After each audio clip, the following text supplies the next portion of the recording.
tema de hoje é o Salmo 121. Você conhece o Salmo 121? Eu, quando era novinho, eu cantava no coral juvenil lá do NASP. E tinha uma música que era Salmo 121. E a gente cantava esse salmo. Mas o Salmo 121 ele fala sobre elevar os olhos para os montes. De onde vai vir o meu socorro? O meu socorro vem do Senhor. Deixa eu perguntar para você, antes da gente entrar no tema do texto bíblico em si, eu queria saber de você. Qual foi a maior montanha que você já viu pessoalmente ou já escalou, já subiu? Desbravador gosta de fazer trilha, né? Subir montanha. Qual que é? Mônica, me ajuda aí. Qual que é a maior montanha aqui no Brasil? Pico da Neblina. O Pico da Bandeira é a terceira, né? Que chega a 12 mil na altura, 2.000 acima do nível do mar, né? Nível do mar, Pico da Bandeira, no alto do Caparaó. Né? Já subiu alguma montanha dessas aí, assim, altas? Já subiu as duas? Já. Olha, a Mônica é alpinista quase, né? Quando a gente vai para a Bahia, ela fica muito bonita assim, parece que uma pedra fica em cima da outra, bem bonita mesmo. Eu sei que é muito bonito. E toda vez que eu passo, eu fico encantada ali, querendo ir naquele lugar ali. Olha só, né? Mas eu nunca subi, não, assim, uma montanha. Talvez a montanha mais alta que eu já estive foi quando eu estava no Peru, indo até a terra onde meu pai nasceu, lá nas montanhas do Peru. E tem um momento que você sobe assim uma montanha, que você tem que atravessar para chegar na região que meu pai nasceu. Você passa ali e tem até uma placa grande assim: você está aqui a mais de 4.000 metros de altitude. Aquilo ali é tão alto que quando você tenta dar uma corridinha assim, pertinho, 20, 30 metros, você fica ofegante, falta oxigênio, né? Montanhas altas. Aqui no Rio de Janeiro, todo dia, quando eu estou no meu escritório, eu olho pela janela e eu vejo montanha também. A Serra do Mendanha. E é bonito nessa serra que a gente tem aqui na região de Campo Grande. Você olha assim, você vê montanhas ao redor. E quando a gente olha para as montanhas grandes assim, eu não sei qual que é a sensação que você tem. Eu me sinto pequeno diante das montanhas assim. De longe parece que elas não são tão altas, mas quando você vai chegando perto, né, a Mônica que já escalou, quando você vai chegando perto, você chega no pé da montanha, aí você vê que realmente ela é enorme. A perspectiva muda completamente. Eu acho que a última montanha que eu subi assim, que foi um grande desafio para mim subir, eu achei que eu não ia conseguir subir não, foi lá no Sinai, né? Lá no Egito. A gente subiu o Sinai, vimos o sol nascer lá de cima, e vou dizer, foi emocionante poder estar lá em cima olhando do alto da montanha, aquela região ali onde possivelmente o povo de Israel ficou acampado quando Moisés subiu lá na montanha para falar com Deus. Montanhas, né? Montanhas realmente elas têm uma imponência em meio à paisagem. E aqui o salmista está falando sobre a reação dele ao olhar para os altos montes. O Salmo 121, a gente vai ler junto aqui, a partir do verso 1, ele diz assim: elevo os olhos para os montes, e uma pergunta me vem à mente: de onde me virá o socorro? E ele já responde: o meu socorro vem do Senhor que fez o céu e a terra. Ele não permitirá que os teus pés vacilem, não dormitará aquele que te guarda. É certo que não dormita e nem dorme o guarda de Israel. O Senhor é quem te guarda. O Senhor é a tua sombra à tua direita. De dia não te molestará o sol, nem de noite a lua. O Senhor te guardará de todo mal, guardará a tua alma. O Senhor guardará a tua saída e a tua entrada, desde agora para sempre. Amém? Que salmo lindo, né? Esse salmo aqui. Esse salmo aqui, ele faz parte de um grupo de salmos que são chamados de cânticos de romagem, ou são canções dos degraus. Esses salmos aqui, eles eram uma coletânea que os peregrinos que iam até Jerusalém, eles cantavam quando eles estavam subindo em direção à cidade de Jerusalém, e Jerusalém fica no alto de uma montanha, e conforme eles iam subindo, eles iam cantando. Imagina aquele grupo de pessoas cantando junto, cantando os salmos. Eles cantavam esses salmos, olhando lá de baixo das montanhas de Jerusalém, cantando o que está escrito nessa mensagem. O salmo ele começa com uma dúvida inicial. Qual que é a dúvida que o salmista apresenta aí no primeiro verso? A pergunta é: de onde me virá o socorro? E ele responde logo em seguida: o meu socorro vem de onde? Vem do Senhor. Não só do Senhor o quê? Que fez o céu e a terra. Você percebeu essa expressão que ele usa? O Senhor que fez o céu e a terra. Existem algumas explicações para o que o salmista está falando aqui. Essa expressão de olhar para o alto dos montes, né? Lendo várias delas, eu basicamente cheguei a 3 explicações. A primeira das explicações é essa que eu falei para vocês. Como é um cântico de peregrinação, dos degraus, subindo para Jerusalém, esse salmo ele estaria sendo escrito com a ideia justamente daquele que está subindo com um grupo, e ele olha para o alto, ele vê a cidade de Jerusalém, e ele faz essa pergunta já tendo a resposta em mente, né? De onde me virá o socorro? Meu socorro vem do Senhor. E ele está olhando para Jerusalém, caminhando rumo a Jerusalém. Uma outra explicação que eu já encontrei para esse salmo é que quando o salmista ele fala sobre montes, ele tem na sua mente fortaleza, proteção, segurança, locais de refúgio. O próprio Jesus ele falou que quando surgisse o sinal para fugir da cidade de Jerusalém, eles deveriam fugir para onde? Para os montes. Fugir para os montes. Então uma das explicações é que o salmista ele olha para os montes, ele pensa no refúgio que aquele monte representa, e você sabe que as cidades eram construídas nos altos dos montes porque era o lugar mais seguro. Se qualquer inimigo tentasse atacar a cidade que estava no alto do monte, lá de cima para se proteger era muito melhor do que se você estivesse embaixo. Tudo era contrário àquele que estava tentando atacar, o local de refúgio. Mas a ideia seria que o salmista ele olha para o monte, ele pensa no local de refúgio, ele faz a pergunta, mas quando ele responde a pergunta, ele olha acima do monte. Ele fala assim: o meu refúgio não está no monte, o meu refúgio está naquele que fez os montes, o Criador. Fantástica essa explicação. E tem uma terceira explicação. A terceira explicação é interessante porque ela tem a ver com o contexto que esses salmos foram escritos, não somente a cultura do povo judeu, mas a cultura dos povos que existiam ao redor. Você sabe que existiam outras culturas, e as culturas pagãs, elas tinham panteões de deuses, eram muitos deuses. E a maioria delas, o local onde esses deuses ficavam era onde? No alto dos montes também. Lembra dos deuses gregos? Eles ficam no alto do monte Olimpo, né? O monte dos deuses. Os deuses estavam lá em cima. E uma das explicações para qual era a ideia que o salmista queria passar era: o salmista ele olha para o alto dos montes e ele pensa, né, nessas teorias que existiam, né, dos deuses, dos panteões, e ele olha para esses montes e fala assim: eu olho para lá e penso, de onde vai vir o meu socorro?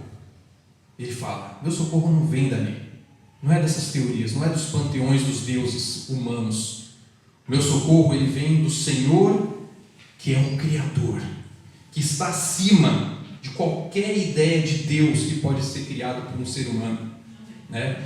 São 3 explicações interessantes. Eu não sei qual foi a que estava na cabeça do salmista, né? Porque a gente não consegue entrar na cabeça dele depois de tanto tempo, mas com certeza todas elas apontam para o Deus Criador como sendo aquele que é o meu refúgio, o meu protetor, aquele que me dá segurança, aquele que cuida de mim. E eu queria fazer algumas perguntas em cima dessas ideias aqui. Esse salmo está falando sobre proteção, sobre cuidado, mas ele está falando de algumas maneiras específicas que Deus deseja cuidar de nós. Lendo esse texto aqui, eu vou ler novamente a partir do verso 3, Eu gostaria que você compartilhasse comigo de que maneira Deus está falando para você que Ele quer cuidar de você. Olha só, Ele não permitirá que os teus pés vacilem, não dormitará aquele que te guarda. É certo que não dorme aquele que guarda Israel. O Senhor é quem te guarda, o Senhor é a tua sombra, a tua direita. De dia não te molestará o sol, e nem de noite a lua. O Senhor te guardará de todo mal, Ele guardará a tua alma. O Senhor guardará a tua saída e a tua entrada, desde agora e para sempre. E aí, qual desses versos aqui fala com você?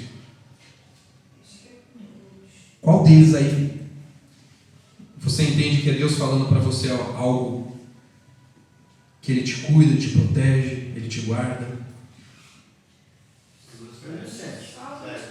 Pode falar. O que diz aí no 7? O Senhor te guardará de todo mal, Ele guardará a tua alma.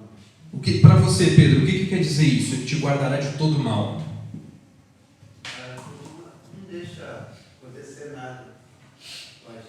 Alguma coisa ruim que poderia acontecer comigo, Ele está cuidando de mim. Ok? Noé falou também desse mesmo verso. Isso. Essa proteção, né? Porque eu fui muito guardado. O que eu fiz, o que eu aprontei e eu estou vivo hoje, eu fiz só para a bênção de Deus. Então. Você experimentou isso aqui na prática, então, Tem né? tudo, eu experimentei. É. Tem tudo a ver comigo, Cid. Interessante, legal. Esse aqui, o 6, quando eu estava comportando, né? Também tem tudo a ver. O que diz o 6? O 6 é assim: de dia não te molestará o sol, nem de noite a lua. Porque de dia, quando a gente ia comportar, aquele sol de 41 graus, que a minha roupa ficava desbotada. Mas, assim, principalmente ao meio-dia, Deus mandava um vento que não atingia a gente, entende? Atingia a nossa roupa e tudo, mas vinha aquele vento maravilhoso, assim, que eu ficava boba. Sabia que era Deus que mandava. E meio aquele sol tão quente, escaldante. Se colocasse um ovo, fritava. Mas eu sentia a proteção divina. Legal, algo bem prático, né? Algo Porque bem não é real, bom, né? É muito O real. sol do meio-dia fritando ali em cima, E mas Deus mandava uma vinha brisa. aquela brisa assim, pra gente, eu e minhas colegas que trabalhavam, a nossa roupa ficava tudo desbotada. É isso aí. É uma coisa incrível, eu achava isso incrível. Muito O bom. meu, eu quero falar sobre o 8. 8. Me permite. Pode falar. O Senhor guardará a tua saída e a tua entrada. Eu sempre, assim, quando eu vou sair de casa, né, eu sempre falo esse verso aqui com o Senhor, né? Eu acho Que Ele guarda a minha saída e a minha entrada. Mas aí eu digo em casa que um dia, a gente não está aqui nesse planeta de passagem, aqui não é o nosso lar, mas um dia haverá uma separação. Um dia haverá um fim aqui, nesse planeta. Aí vem algo que conforta nesse verso. O Senhor guardará a sua saída e a sua entrada, desde agora e para sempre. Para Esse sempre, né? sempre me dá esperança de se um dia aqui nesse planeta eu me separar da minha família pelo sono da morte, Vier descansar a morte. descansar a morte, mas um dia eu vou revê-lo. Esse para sempre é uma promessa que eu levo. Olha só, fantástico, hein? Eu me peguei aqui no verso 3 e o 4, ele diz assim: porque para que os teus pés vacilem, não dormitará aquele que te guarda. É certo que não dormita e nem dorme o guarda de Israel. Às vezes na nossa vida a gente passa por situações que dá a impressão que Deus está dormindo e não está acompanhando o nosso sofrimento. A gente até corre o risco de achar isso, né? Dá essa sensação como os discípulos, quando ele dormia ali no barco, né? E acordaram ele desesperado por cada tempestade. Então, às vezes, a tempestade é tamanha na nossa vida e a sensação de que Jesus está dormindo e que, assim, que parece que está indiferente à nossa dor, ao nosso sofrimento. Mas, ao mesmo tempo, ele diz assim: o Senhor é quem te guarda, o Senhor é a tua sombra e a tua direita. Quer dizer, não importa as circunstâncias, Ele está contigo. Ele está dentro do barco, Ele está fora dele, mas Ele está contigo. E essa segurança de que Ele não dorme, Ele não está indiferente à nossa dor e ao nosso sofrimento. Ele está atento e no tempo oportuno Ele vai nos socorrer. Fantástico, isso é maravilhoso, né, gente? E olha só, tem um detalhe nesses versos que a irmã mencionou aqui, o verso 3 e 4. Se você reparar, no verso 4, ele fala assim: é certo que não dormita e nem dorme o guarda de Israel, o guarda de todo Israel, de todo o povo. Mas ele fala de maneira específica no verso 5: o Senhor é quem te guarda. Ele não apenas cuida do seu povo de maneira coletiva, né? Aquela ideia de que Deus vai fazer a sua igreja no final ser a igreja triunfante. Não, mas ele fala assim: eu vou ser o Deus que vou fazer com que você seja o meu filho que vai triunfar no final. Eu vou cuidar de você de maneira pessoal, né? É um cuidado particular, né? Não é aquele coisa no atacado. Deus ele lida com a gente, né? De maneira pessoal. É um toque pessoal que ele tem com cada um de nós. Muito bom, gente. E aqui são vários detalhes que são apresentados aqui nesse salmo, né? Tem uma coisa interessante nesse salmo também. O verso 1 e o verso 2, eles são escritos na primeira pessoa, né? Ele fala assim: elevo os olhos para o monte, de onde me virá o socorro. O meu socorro vem do Senhor que fez os céus e a terra. E a partir do verso 3, ele começa a falar na terceira pessoa. É como se alguém estivesse falando para o salmista, afirmando para ele ter segurança, né? Ele não permitirá que os teus pés vacilem. Você viu que mudou? Antes estava assim: os meus olhos, né? De onde me virá o socorro? Meu socorro vem. Agora ele fala assim: os teus pés não vão vacilar, né? O Senhor te guarda. De dia não te molestará o sol e nem de noite a lua. O Senhor te guardará.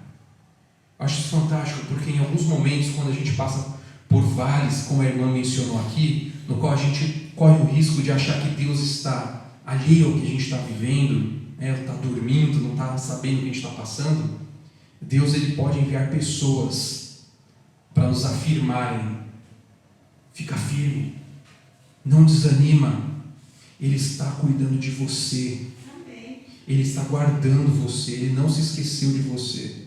E como é maravilhoso quando Deus usa pessoas na nossa vida para nos trazerem força. Alguém já foi usado por Deus dessa maneira na sua vida?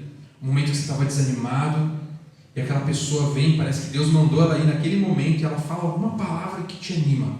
Parece que Deus mandou aquela pessoa falar aquilo para você. E realmente Ele mandou. E quando a gente pensa no oposto... Às vezes um folheto, uma vez eu ganhei um folheto, estava tão para baixo. Você ganhou um folheto, né? Eu lembro. Muito mal mesmo, aí eu ganhei um folheto que falava que Deus cuidava de mim. Olha só. Pelo título eu já vi até chorando. Foi a resposta de Deus para você. E às vezes tem pessoa ignorante que não recebe o folheto de outra pessoa. Várias pessoas ofertaram, para mim não, filho, dá para outra que eu já sei. Gente, às vezes o folheto fala muita coisa, porque a palavra é de Deus.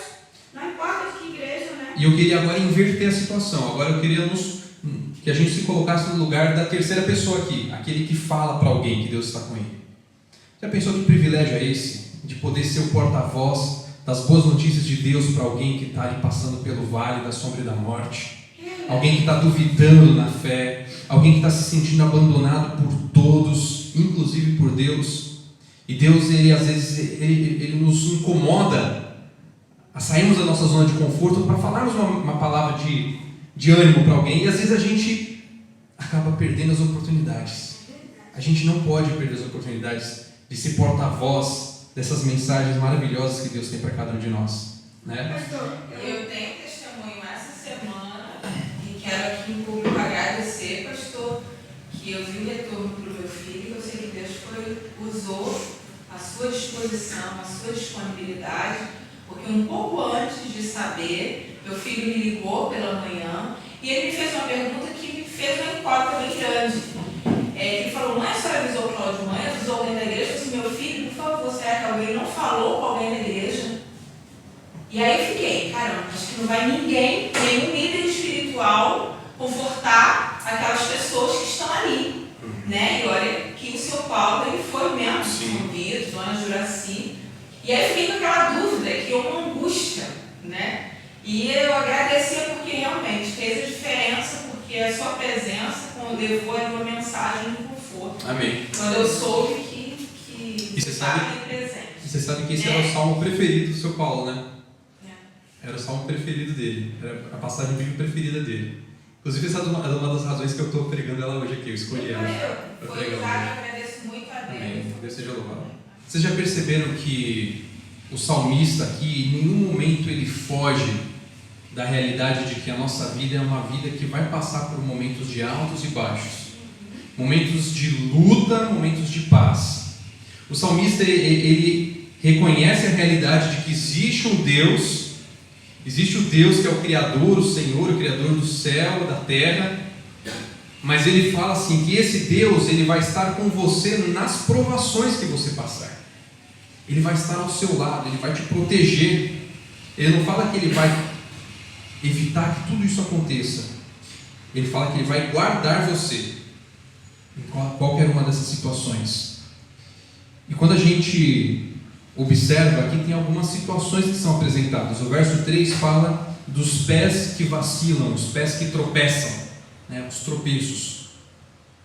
O que poderiam ser os tropeços ao longo da vida?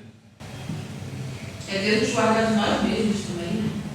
Quando a gente falha, né? A gente erra. E nos proteger também, até mesmo quando ele fala também, eu entendo um pouco também do versículo 5.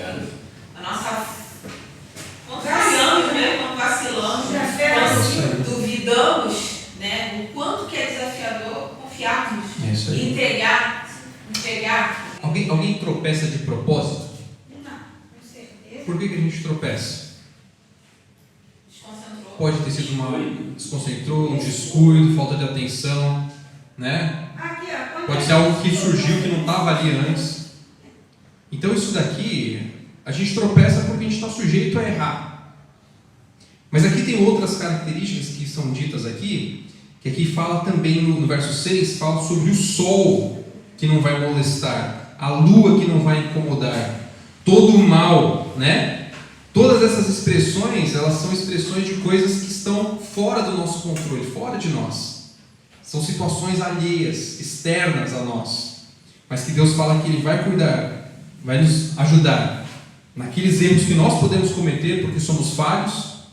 Ele também vai nos proteger daquelas situações de risco que são fora do nosso controle, né? Você não consegue controlar o sol, você não consegue controlar a lua, não consegue controlar a chuva, mas finalmente Ele fala que também Ele vai guardar a tua saída e a tua entrada, aquilo que você vai fazer no seu dia a dia, os seus afazeres diários, né? Os seus compromissos diários. Ele vai estar com você em todas as situações. A garantia, isso aqui, gente, é uma certeza de que Deus ele está conosco na nossa vida diária. É no dia a dia a gente está com Deus. Não é apenas quando a gente vem na igreja, né, na casa de Deus, mas Ele está conosco nos momentos que a gente vive ao longo da semana. Para a gente fechar, eu queria trazer aqui duas perguntinhas para a gente fechar. As palavras deste salmo, de alguma forma, elas fazem você se lembrar da proteção de Deus ao longo da sua vida? Com certeza. Você consegue se lembrar de situações que Ele esteve com você? Livramento de tropeços, de coisas que você errou porque você falhou, que você fez coisa errada? Situações em que você esteve diante de uma calamidade, algo que estava fora do seu controle e Deus te protegeu? Sempre, de tudo. Olha só, quantas coisas Deus tem feito na nossa vida. E o salmista aqui nos ajuda a lembrarmos disso que Deus tem feito na nossa vida. E a segunda pergunta é, dessas promessas aqui, de quais delas que você mais gostou? A gente compartilhou, chamou a atenção, mas o que você mais gosta do que Deus falou aqui para você? Que ele não dormita.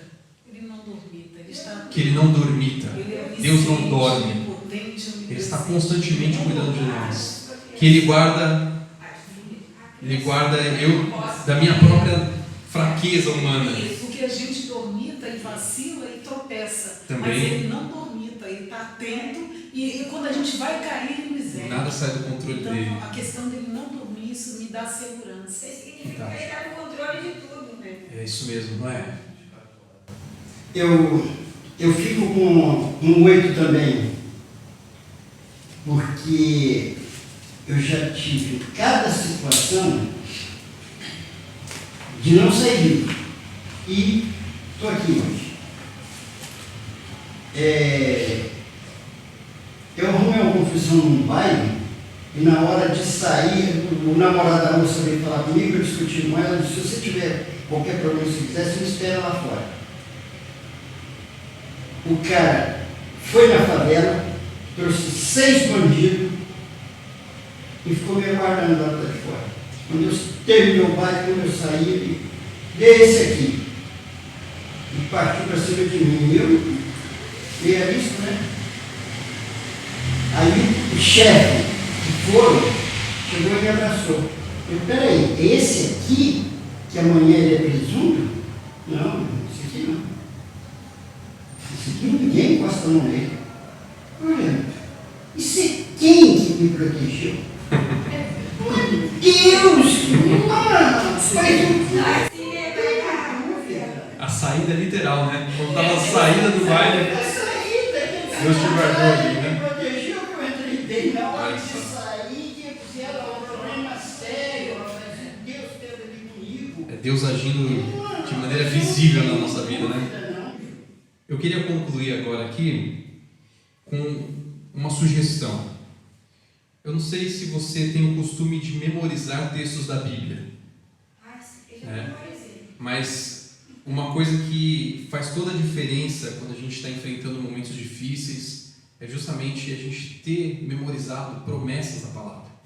Porque é fantástico. Você que memorizou, você que conhece talvez alguns louvores, alguns hinos de cor, quando você está num momento difícil, o Espírito Santo ele coloca ali na sua mente e vem exatamente a música que tem a letra certa, vem a passagem bíblica que tem a mensagem para te dar força, né? A palavra de Deus ela tem essa característica de ser essa voz que nos ajuda a confiarmos quando nós estamos diante de situações onde só Deus é que pode realmente cuidar de nós. Então que nós possamos a cada dia confiar mais nesse Deus.